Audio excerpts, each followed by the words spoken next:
Is a lack of sleep causing you to look as if you're auditioning for a horror movie? Is a never-ending pile of paperwork keeping you late at the office? Starting to forget what your kids look like?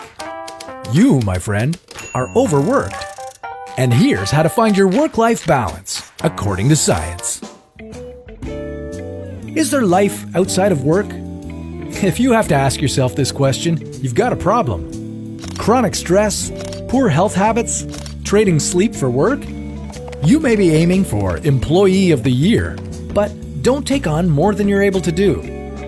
Spending time with your family or friends, finding a new hobby, or going to the gym, whatever your leisure activity of choice is, it makes you more productive.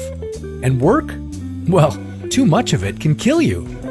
Maybe not directly, but through a greater risk of heart failure and stroke. It's time to bring some balance to your life. And here's how you can do it, step by step. Step number 1. Stop working overtime. In the US, 4 out of 10 people are constantly working beyond the standard 40 hours a week. Despite the fact that a study on the productivity of working hours shows that after 50 hours of work, you become less productive.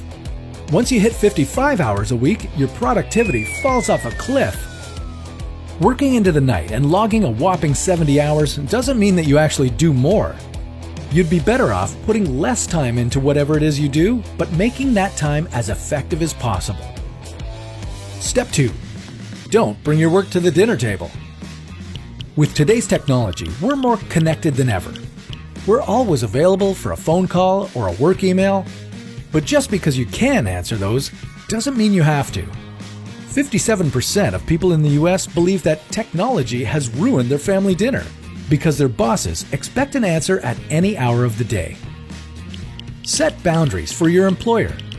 Don't do any work outside of your office hours unless it's an emergency. Find the off button on your phone and learn to use it. Step number 3, stop wasting your time. Look, losing hours of your day by needlessly scrolling through your Facebook feed is counterproductive. I'm not saying you shouldn't do it at all.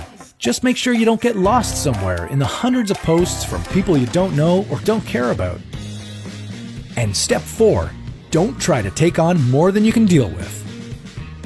You can't physically handle all the work in the world, so start to outsource some of it to your coworkers and share chores with your spouse. I know it always feels like you're the only one who knows how to do it right, but you've got to learn to trust people to feed your cat on time. Finally, try to find a job you enjoy. I did, but it's 5 o'clock on my watch, and I am out of here. See you next time for another how-to, according to science.